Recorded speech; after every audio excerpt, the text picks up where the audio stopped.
You likely eat grains every day: cereal, a sandwich, pasta, or your favorite rice dish.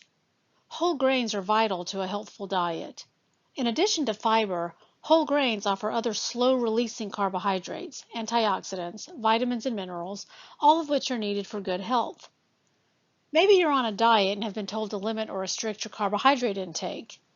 How much is too much, and which carbohydrates are better for you? Can you promote a healthy weight gain with a balanced intake of whole grains?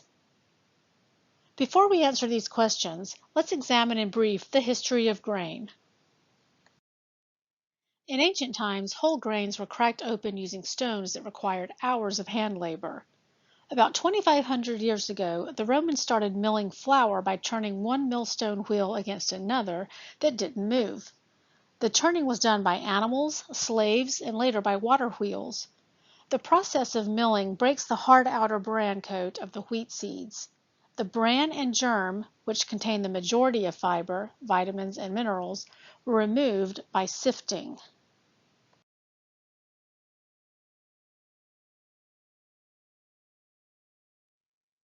In the earliest days, the whitest flour was chosen to make bread for the wealthy, and the coarsest was given to the poor.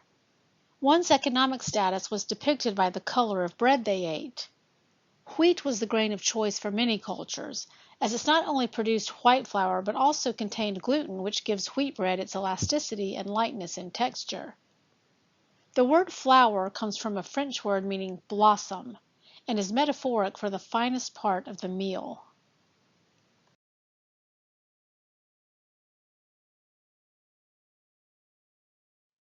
In America, Oliver Evans built the first flour mill, which was powered by a water mill.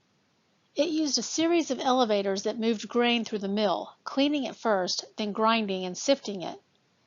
Today, modern milling produces three types of flour: whole meal containing 100% of the grain, with nothing added or removed; brown flour containing 85% of the original grain with some bran and germ; and white flour containing 75% of the wheat grain with the most bran and germ removed. The vast majority of flour milled and used in foods and cooking in America is white flour. The modern milling process of preparing white flour removes between 50 and 85% of B vitamins, vitamin E, calcium, iron, potassium, chromium, phosphorus, zinc, magnesium, manganese, and cobalt.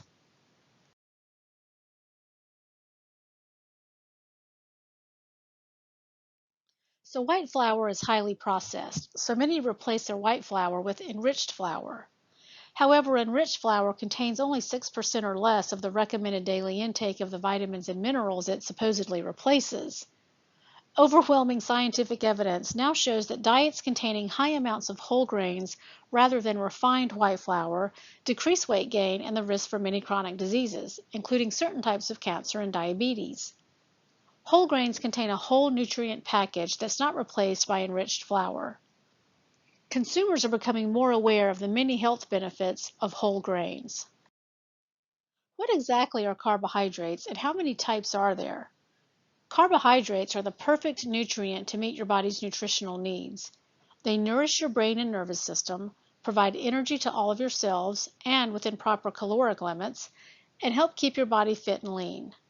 Specifically, digestible carbohydrates provide bulk in foods, vitamins and minerals, and indigestible carbohydrates provide a good amount of fiber with a host of other health benefits. Plants produce the fast-releasing carbohydrate glucose from carbon dioxide in the air and water, and by harnessing the sun's energy. Recall from Chapter 3 that plants convert the energy in sunlight to chemical energy in the molecule glucose. Plants use glucose to make other larger, more slow-releasing carbohydrates. When we eat plants, we harvest the energy of glucose to support life's processes.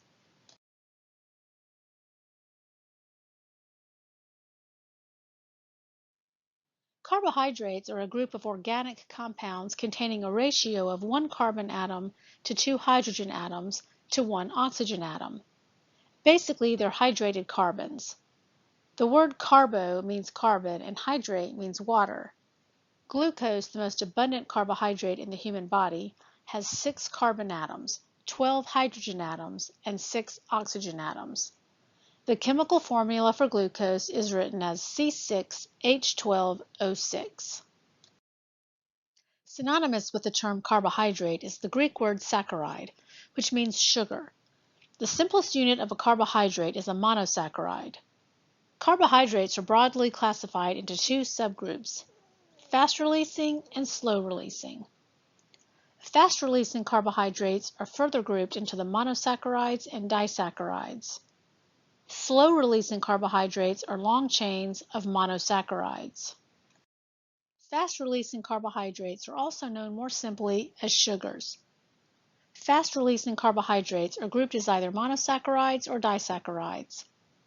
Monosaccharides include glucose, fructose, and galactose, and the disaccharides include lactose, maltose, and sucrose.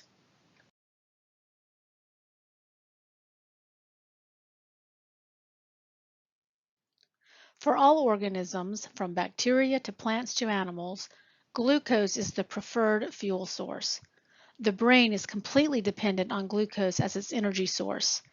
The monosaccharide galactose differs from glucose only in that a hydroxyl group faces in a different direction on the number 4 carbon.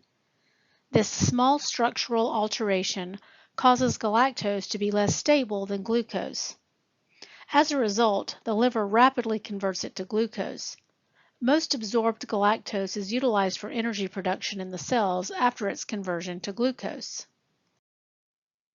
Fructose also has the same chemical formula as glucose, but differs in its chemical structure, as the ring structure contains only 5 carbons instead of 6.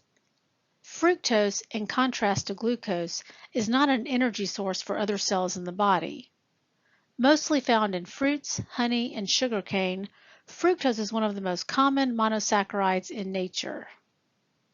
But it can also be found in soft drinks, cereals, and other products sweetened with high fructose corn syrup. It's important to note that high fructose corn syrup is man-made and it is not found in nature, so it doesn't act like fructose in the body. Less common monosaccharides are the pentoses, which have only 5 carbons instead of 6. The pentoses are abundant in the nucleic acids RNA and DNA and also as components of fiber. Lastly, there are the sugar alcohols, which are industrially synthesized derivatives of monosaccharides.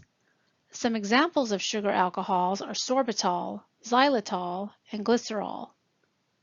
Sugar alcohols are often used in place of table sugar to sweeten foods as they are incompletely digested and absorbed, and therefore contain less calories.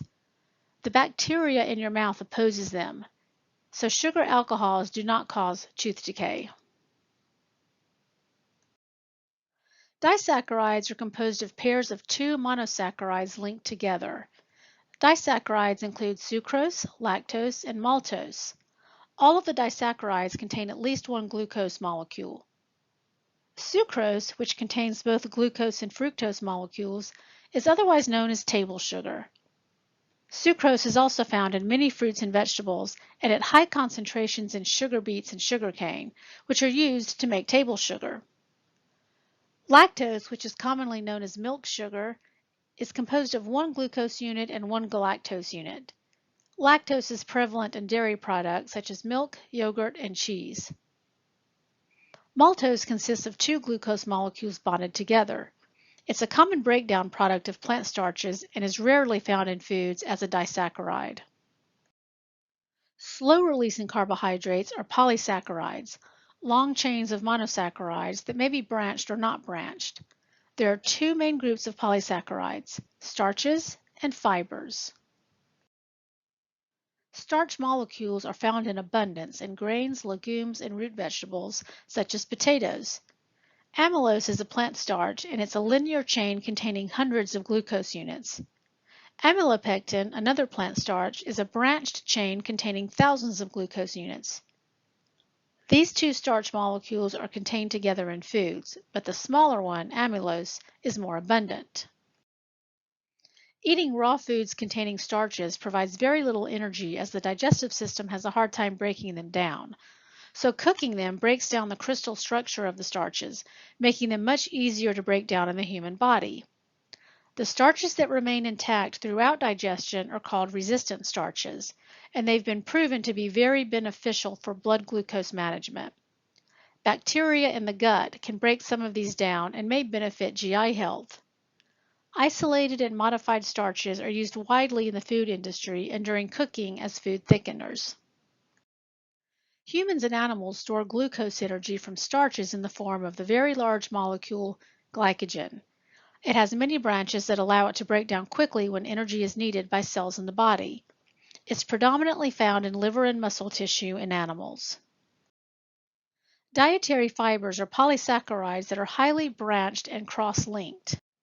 Humans don't produce the enzymes that can break down dietary fiber.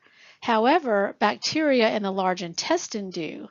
The 2020 Dietary Guidelines Advisory Committee states that there is enough scientific evidence to support that diets high in fiber reduce the risk of obesity and diabetes, which are primary risk factors for heart disease. Dietary fiber is categorized as either water-soluble or insoluble.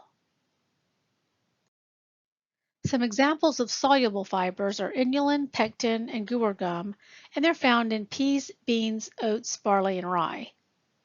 Cellulose and lignin are insoluble fibers, and a few dietary sources of them are whole grain foods, flax, cauliflower, and avocados. Cellulose is the most abundant fiber in plants, making up the cell walls and providing structure. Soluble fibers are more easily accessible to bacterial enzymes in the large intestine, so they can be broken down to a greater extent than insoluble fibers. But even some breakdown of cellulose and other insoluble fibers occurs. The last class of fiber is functional fiber. Functional fibers have been added to foods and have been shown to provide health benefits to humans. Functional fibers may be extracted from plants and purified or synthetically made. An example of a functional fiber is psyllium seed husk. Scientific studies show that consuming psyllium seed husk reduces blood cholesterol levels, and this health claim has been approved by the FDA. Total dietary fiber intake is the sum of dietary fiber and functional fiber consumed. Sweetness is one of the 5 basic taste sensations of foods and beverages, and it's sensed by protein receptors in cells of the taste buds. Fast-releasing carbohydrates stimulate the sweetness taste sensation, which is the most sensitive of all taste sensations. Even extremely low concentrations of sugars in foods will stimulate the sweetness taste sensation. Sweetness varies between the different carbohydrate types. Some are much sweeter than others. Fructose is the top naturally occurring sugar in sweetness value.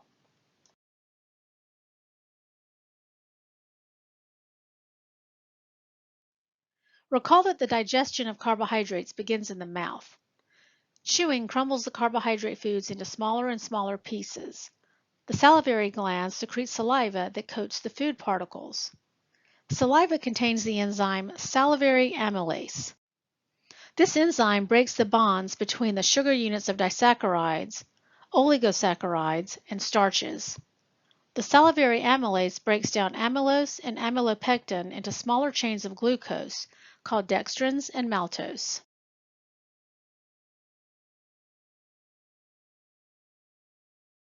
The increased concentration of maltose in the mouth that results from the breakdown of starches in whole grains is what enhances their sweetness. Only about 5% of starches are broken down in the mouth. When carbohydrates reach the stomach, no further chemical breakdown occurs because the amylase enzyme doesn't function in the acidic conditions of the stomach. But mechanical breakdown is ongoing. The strong peristaltic contractions of the stomach mix the carbohydrates into the more uniform mixture of chyme. Upon entry of the chyme into the small intestine, the pancreas releases pancreatic juice through a duct. This pancreatic juice contains the enzyme pancreatic amylase, which starts again the breakdown of dextrins into shorter and shorter carbohydrate chains. Additionally, enzymes are secreted by the intestinal cells that line the villi. Sucrase is an enzyme that breaks down sucrose into glucose and fructose. Lactase breaks down galactose into glucose and lactose. And maltase breaks down maltose into 2 glucose molecules. When people don't have enough of the enzyme lactase, lactose is not sufficiently broken down, resulting in a condition called lactose intolerance. The undigested lactose moves to the large intestine where bacteria are able to digest it. The bacterial digestion of lactose produces gases leading to symptoms of diarrhea, bloating, and abdominal cramps. Lactose intolerance usually occurs in adults and it's associated with race. Most people with lactose intolerance can tolerate some amount of dairy products in their diet. The cells in the small intestine have membranes that contain many transport proteins in order to get the monosaccharides and other nutrients into the blood where they can be distributed to the rest of the body. The first organ to receive glucose, fructose, and galactose is the liver. The liver takes them up and converts galactose to glucose, breaks fructose into even smaller carbon-containing units, and either stores glucose as glycogen or exports it back to the blood. How much glucose the liver exports to the blood is under hormonal control.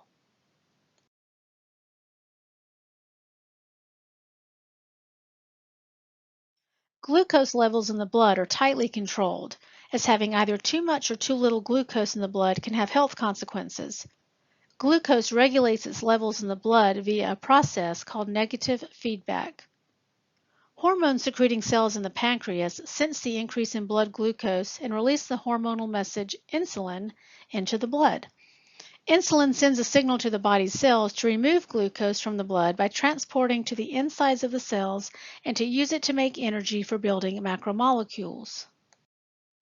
In the case of muscle tissue in the liver, insulin sends the biological message to store glucose away as glycogen.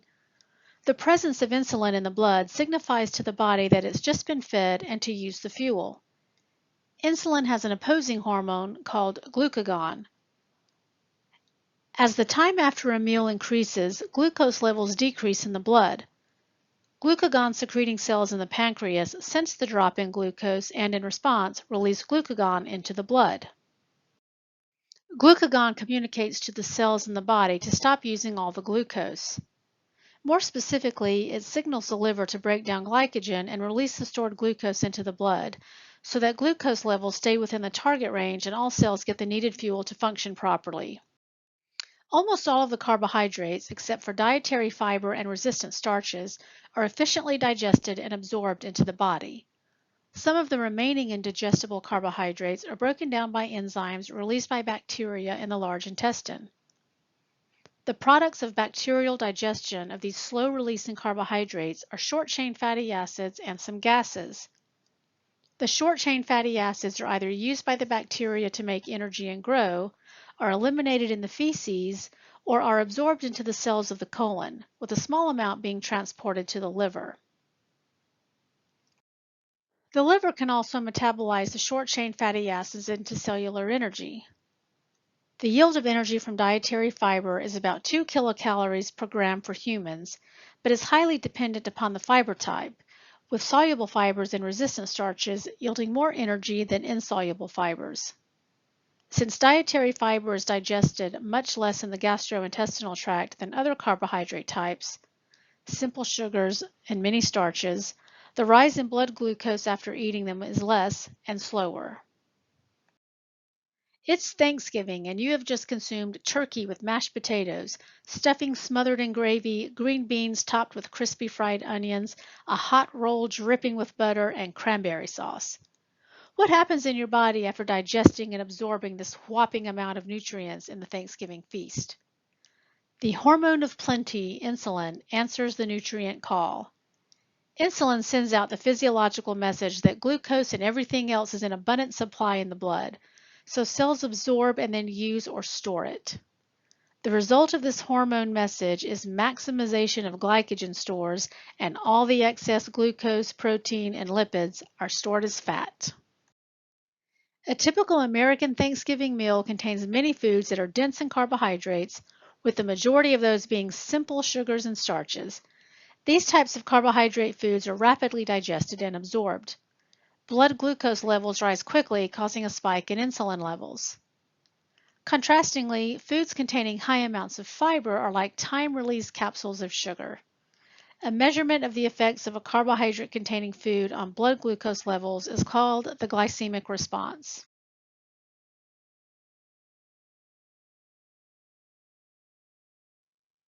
The glycemic responses of various foods have been measured and then ranked in comparison to a reference food, usually a slice of white bread or just straight glucose, to create a numeric value called the glycemic index, or GI. Foods that have a low GI don't raise blood glucose levels neither as much nor as fast as foods that have a higher GI. A diet of low GI foods has been shown in epidemiological and clinical trial studies to increase weight loss and reduce the risk of obesity, type 2 diabetes, and heart disease.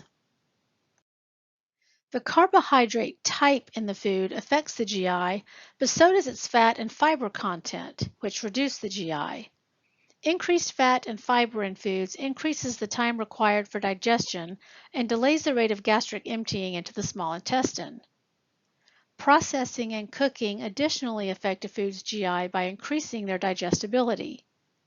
Advancements in the technologies of food processing and the higher consumer demand for convenient, pre-cooked foods in the U.S. have created foods that are digested and absorbed more rapidly, independent of the fiber content. The GI can be used as a guide for choosing healthier carbohydrate choices, but does have some limitations. One is that the GI doesn't take into account the amount of carbohydrates in a portion of food, only the type of carbohydrate. Another is that combining low and high GI foods changes the GI for the meal. Also, some nutrient-dense foods have higher GIs than less nutritious food. Lastly, meats and fats don't have a GI since they don't contain carbohydrates. To balance the high GI foods with the low GI foods, follow some of these ideas. Serve a winter fruit salad. Leave the skins on the potatoes. The skin contains fiber and adds texture to mashed potatoes. Don't use instant potatoes. Instead of canned green beans with cream of mushroom soup and fried onions for a side dish, combine butter beans and green peas for a colorful low GI food. Make your stuffing with whole grain bread and add mushrooms and extra celery and onions. Try a new low-sugar pumpkin pie recipe and make the crust from whole grain flour. Offer homemade banana bread for dessert. There are 5 primary functions of carbohydrates in the human body: energy production, energy storage, building macromolecules, sparing protein, and assisting in lipid metabolism. The number one role of carbohydrates is to supply energy to all the cells in the body. Many cells prefer glucose as a source of energy versus other compounds like fatty acids. Some cells, such as red blood cells, are only able to produce cellular energy from glucose. The brain is also highly sensitive to low blood glucose levels because it uses only glucose to produce energy and function. About 70% of the glucose entering the body from digestion is redistributed by the liver back into the blood for use by other tissues. Sunlight energy is required to produce the high energy bonds in the process of photosynthesis. Cells in our bodies break these bonds and capture the energy to perform cellular respiration. Cellular respiration is basically a controlled burning of glucose. A cell uses many chemical reactions and multiple enzymatic steps to slow the release of energy and more efficiently capture the energy held within the chemical bonds in glucose. The first stage in the breakdown of glucose is called glycolysis. Glycolysis, or the splitting of glucose, occurs in an intricate series of 10 enzymatic reaction steps. The second stage of glucose breakdown occurs in the energy factory organelles called mitochondria. 1 carbon atom and 2 oxygen atoms are removed, yielding more energy. The energy from these carbon bonds is carried to another area of the mitochondria, making the cellular energy available in a form that cells can use.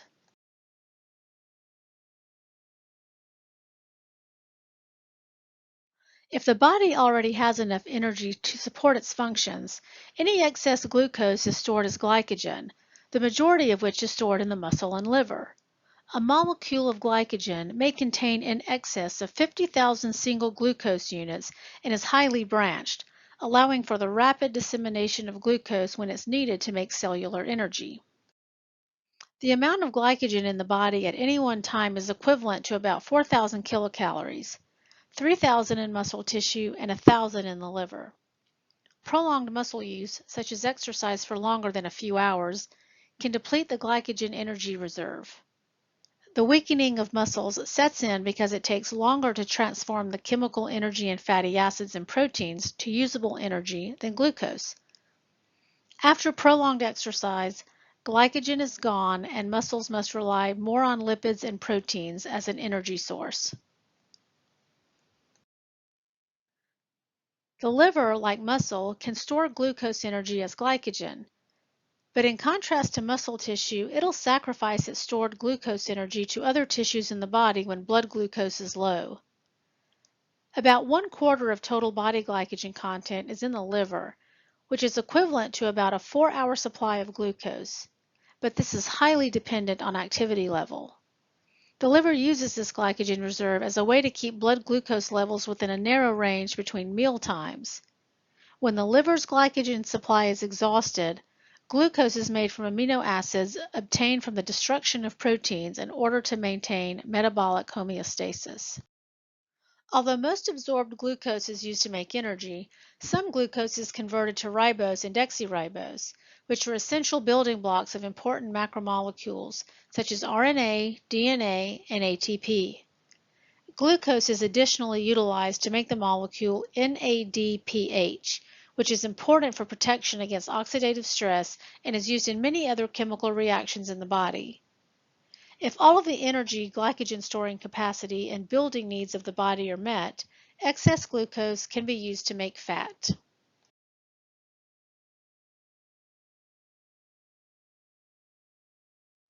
In a situation where there isn't enough glucose to meet the body's needs, glucose can be made from amino acids. Because there's no storage molecule of amino acids, this process requires the destruction of proteins, primarily from muscle tissue.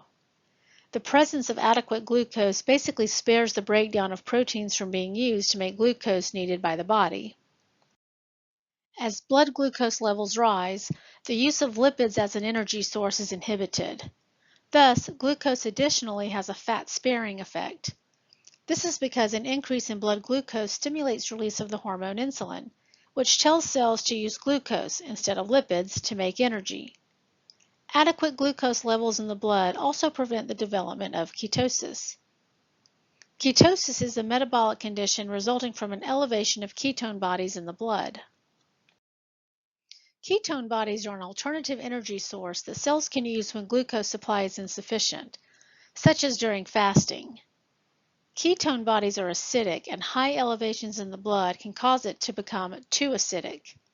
This is rare in healthy adults, but it can occur in alcoholics, people who are malnourished, and in individuals who have type 1 diabetes.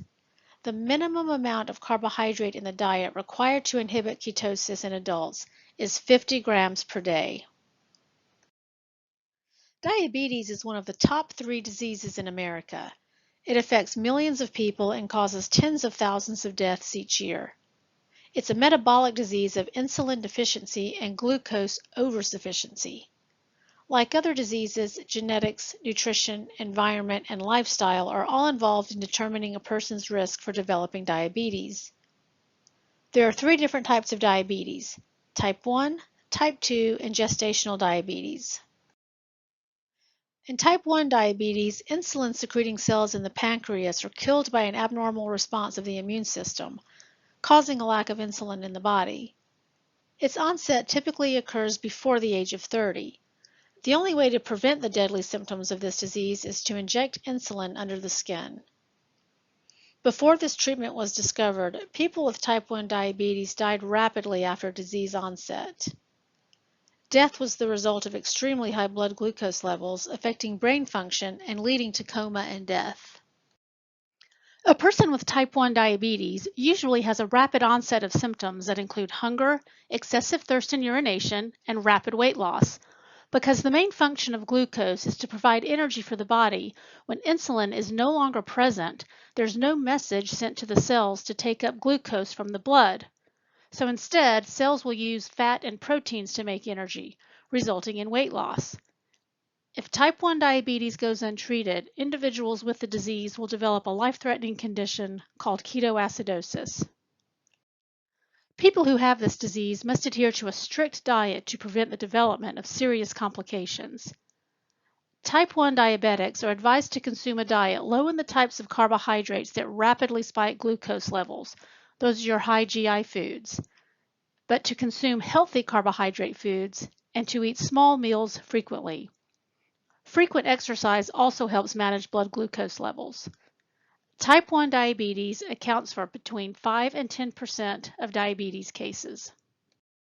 The other 90 to 95% of diabetes cases are type 2 diabetes.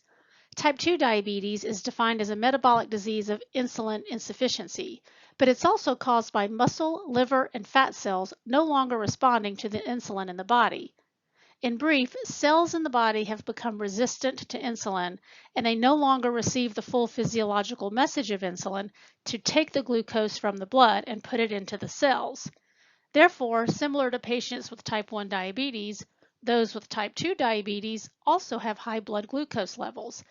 If the glucose is staying in the blood and not going into the cells as it should, blood glucose levels will stay high. For type 2 diabetics, the onset of symptoms is more gradual and less noticeable than for type 1 diabetics. The symptoms are increased thirst and urination, unexplained weight loss, and hunger. The first stage of type 2 diabetes is characterized by high glucose and high insulin levels. This is because the insulin-secreting cells in the pancreas attempt to compensate for insulin resistance by making more insulin. In the second stage of type 2 diabetes, the insulin-secreting cells in the pancreas become exhausted and die. Once they get to this stage, type 2 diabetics also have to be treated with insulin injections. So the goal of healthcare providers is to prevent the second stage from happening. As with type 1 diabetes, chronically high glucose levels cause big detriments to health over time. So another goal for patients with type 2 diabetes is to properly manage their blood glucose levels. The frontline approach for treating type 2 diabetes includes eating a healthy diet and increasing physical activity. The CDC estimates that as of 2018, 34.2 million Americans have diabetes, which is 10.5% of the population.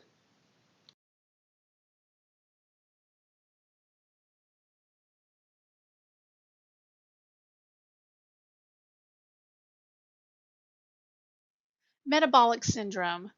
Having more than one risk factor for type 2 diabetes substantially increases a person's chance for developing the disease. Metabolic syndrome refers to a medical condition in which people have 3 or more risk factors for type 2 diabetes and cardiovascular disease.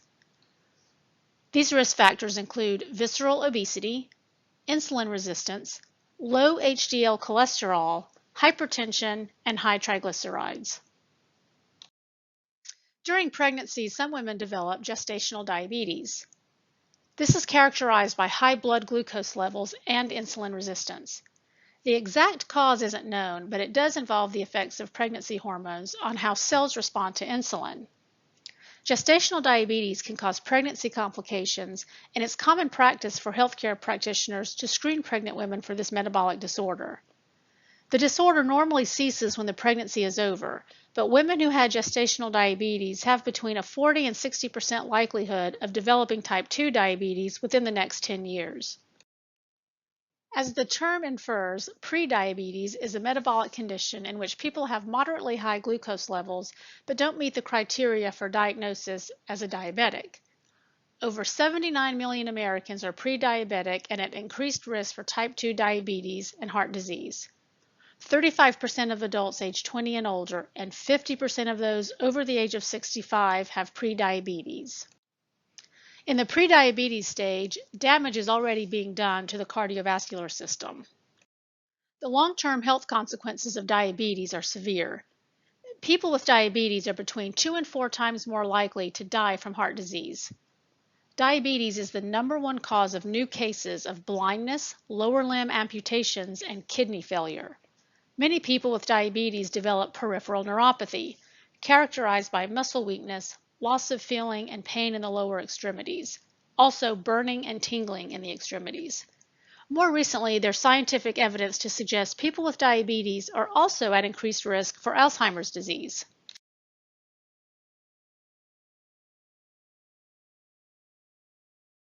The Food and Nutrition Board of the Institute of Medicine defines added sugars as sugars and syrups that are added to foods during processing or preparation. They go on to state major sources of added sugars include soft drinks, sport drinks, cakes, cookies, pies, fruit aids, fruit punch, dairy desserts, and candy. Processed foods, even microwavable dinners, also contain added sugars. Added sugars don't include sugars that occur naturally in whole foods, but do include natural sugars such as brown sugar, corn syrup, dextrose, fructose, fruit juice concentrates, maple syrup, sucrose, and raw sugar that are then added to create other foods. Currently, nutrition labels don't distinguish between added and naturally occurring sugars and give only the total sugar content, making it very difficult for consumers to determine their consumption of added sugars. Results from a survey of 42,000 Americans reports that in 2008, the average intake of added sugars is 15% of total calories, a drop from 18% of total calories in 2000. This is still above the recommended intake of less than 10% of total calories. The U.S. Department of Agriculture reports that sugar consumption in the American diet in 2008 was, on average, 28 teaspoons per day.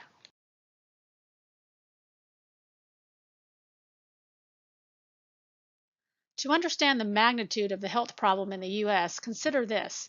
In the U.S., approximately 130 million adults are overweight, and 30% of them are considered obese. The obesity epidemic has reached young adults and children and will markedly affect the prevalence of serious health consequences in adulthood. Health consequences linked to being overweight or obese include type 2 diabetes, heart disease, arthritis, depression, and some cancers. A major source of added sugars in the American diet is soft drinks. There's consistent scientific evidence that consuming sugary soft drinks increases weight gain and disease risk. While the sugar and refined grains and weight debate rages on, the results of all these studies has led some public health organizations like the AHA to recommend even a lower intake of sugar per day, fewer than 9 teaspoons per day for men and 6 teaspoons for women than what used to be deemed acceptable. Before high fructose corn syrup was marketed as the best food and beverage sweetener, sucrose, table sugar, was the #1 sweetener in America. High fructose corn syrup also contains the simple sugars fructose and glucose, but with fructose at a slightly higher concentration. In the production of high fructose corn syrup, because remember it's not a natural sugar, it is man-made, cornstarch is broken down to glucose and fructose, and some of the glucose is then converted to fructose. Fructose is sweeter than glucose, so many food manufacturers choose to sweeten foods with high fructose corn syrup. Some scientists, public health personnel, and healthcare providers believe that fructose is the cause of the obesity epidemic and its associated health consequences. The majority of their evidence stems from the observation that since the early 1970s, the number of overweight or obese Americans has dramatically increased, and so has the consumption of foods containing high fructose corn syrup. In human studies, excessive fructose from high fructose corn syrup has sometimes been associated with weight gain, but results are inconsistent. Moderate fructose intake is not associated with weight gain at all. Remember, though, fructose that occurs naturally in foods doesn't have the same effect as high fructose corn syrup. Moreover, other studies show that some fructose in the diet actually improves glucose metabolism, especially in people with type 2 diabetes. These studies were looking at the fructose that's naturally occurring in fruits, not high fructose corn syrup consumption. So this is where it can get confusing for a lot of people. Healthcare professionals aren't always differentiating between the fructose found in foods and the high fructose corn syrup. They lump them into the same category. People with diabetes were once advised to use fructose as an alternative sweetener to table sugar. So overall, there's no good evidence that moderate fructose consumption contributes to weight gain and chronic disease. At this time, conclusive evidence isn't available on whether fructose is any worse than any other added sugar in increasing the risk for obesity, type 2 diabetes, and heart disease. But again, they're not differentiating many times between the fructose found in fruit and the high fructose corn syrup. Oral health refers not only to healthy teeth and gums, but also to the health of all the supporting tissues in the mouth, such as ligaments, nerves, the jawbone, your chewing muscles, and salivary glands. Over 10 years ago, the Surgeon General produced its first report dedicated to oral health, stating that oral health and health in general are not separate entities. Instead, oral health is an integral part of overall health and well-being. Soft drinks, sports drinks, candies, desserts, and fruit juices are the main sources of fermentable sugars in the American diet. Bacteria that live in the mouth will metabolize fermentable sugars and starches in refined grains to acids that erode the tooth enamel and the deeper bone tissues. The acids create holes or cavities in the teeth that can be very painful. Gums are also damaged by bacteria that produce acids, leading to gingivitis. Saliva is actually a natural mouthwash that neutralizes the acids and aids in building up teeth that have been damaged. According to Healthy People 2030, 48.4% of children and adolescents aged 3 to 19 years had lifetime tooth decay experience in their primary or permanent teeth in 2013 to 2016. Cavities are an epidemic health problem in the U.S. and are associated with poor diet, but other contributors include poor dental hygiene and the inaccessibility to regular oral health care. Do low-carbohydrate diets affect health? The most famous of these low-carbohydrate diets is the Atkins diet. Others include the South Beach diet, the Zone diet, and the Earth diet. Despite the claims these diets make, there is little scientific evidence to support that low-carbohydrate diets are significantly better than other diets in promoting long-term weight loss. A study in the Nutritional Journal concluded that all diets, independent of carbohydrate, fat, and protein content, that incorporated an exercise regimen significantly decreased weight and waist circumference in obese women. Some studies do provide evidence that in comparison to other diets, low-carbohydrate diets improve insulin levels and other risk factors for type 2 diabetes and heart disease.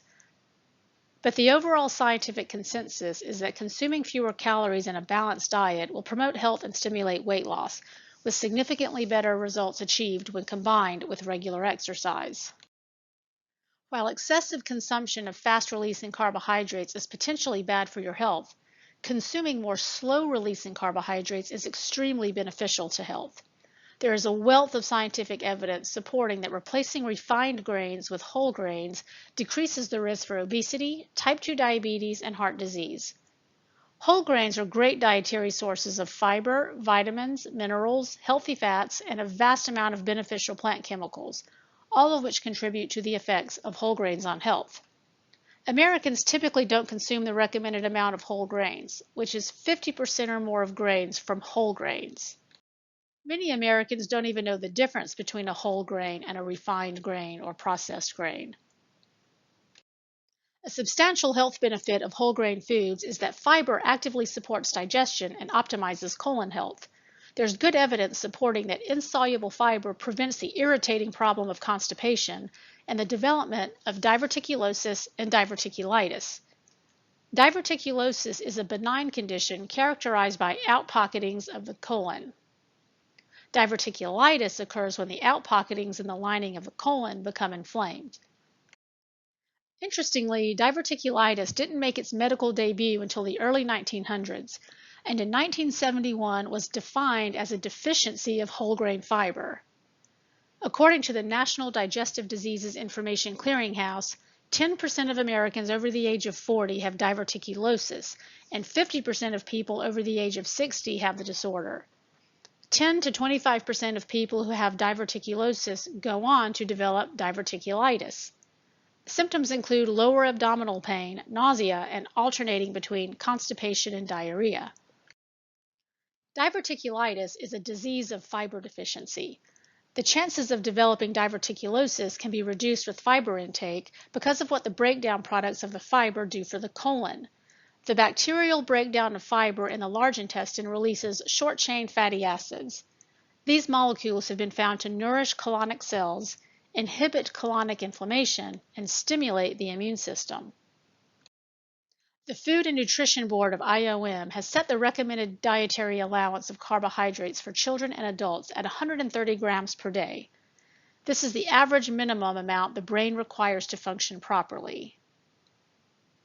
The AMDR for carbohydrates is between 45 and 65%. This means that on a 2,000 kilocalorie diet, a person should consume between 225 and 325 grams of carbohydrates each day. Ideally, not from refined carbs. These should come from whole foods. According to the IOM, not more than 25% of total calories consumed should come from added sugars. The World Health Organization and the AHA recommend much lower intakes of added sugars, 10% or less of total calories consumed. The IOM has also set adequate intakes for dietary fiber, which are 38 grams for men and 25 grams for women. The recommendations for dietary fiber are based upon the intake levels known to prevent against heart disease.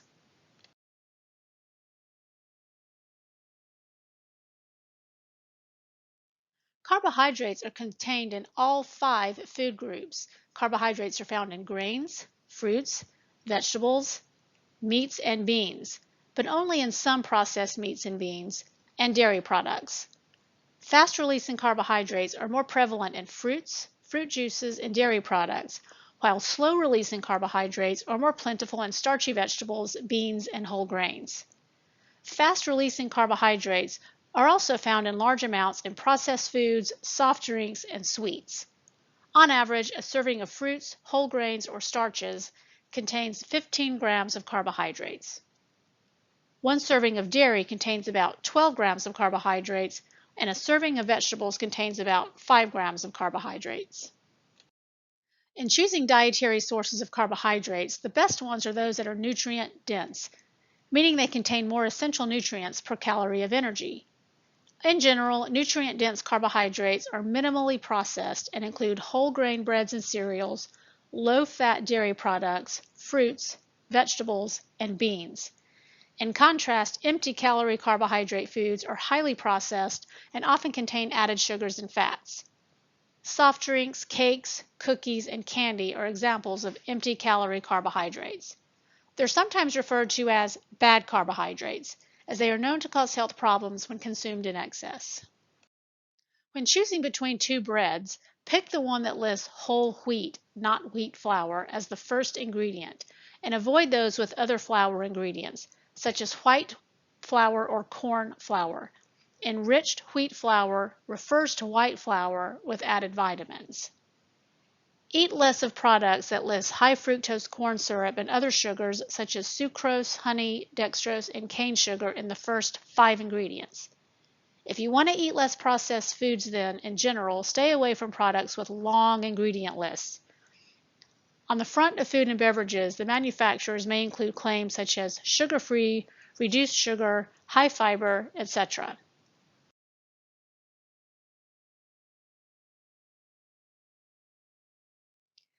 Get more daily carbohydrate servings from whole grains by eating a whole grain cereal for breakfast, using whole grain bread to make a sandwich for lunch, and eating a serving of beans and/or nuts with dinner. Make sure to get at least 3 servings or more of all the grains you eat as whole grains every day. A serving of whole grains is equal to 1 slice of whole wheat bread, 1 ounce of whole grain cereal, and 1/2 cup of cooked cereal, brown rice, or whole wheat pasta. Food products made with cornmeal use the whole grain, so choose tortillas, corn cereals, and cornbreads with cornmeal listed as the first ingredient. When baking, substitute whole wheat flour or other whole grain flour for some of the refined white flour. If you like bread at dinner, choose a whole grain muffin over a Kaiser roll or a baguette. Add beans, nuts, or seeds to salad. They add texture and taste. Choose whole grain pastas and brown rice, cook al dente, and add some beans and vegetables in equal portions. Change it up a bit and experience the taste and satisfaction of other whole grains such as barley, quinoa, and bulgur. Eat snacks high in fiber such as almonds, pistachios, raisins, and air-popped popcorn. Add an artichoke and green peas to your dinner plate more often. Calm your sweet tooth by eating fruits such as berries or an apple. Replace sugary soft drinks with seltzer water, tea, or a small amount of 100% fruit juice added to water or soda water. Starches, gums, and pectins are used as thickening agents in making jams, cakes, cookies, noodles, canned products, imitation cheeses, and a variety of other foods.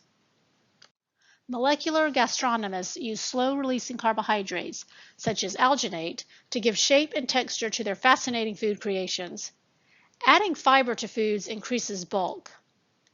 Simple sugars are used not only for adding sweetness, but also to add texture, consistency, and browning. In ice cream, the combination of sucrose and corn syrup imparts sweetness as well as a glossy appearance and smooth texture. Added sugars include white, brown, and raw sugar, corn syrup, high fructose corn syrup, malt and maple syrups, liquid fructose, honey, molasses, agave nectar, and crystal dextrose.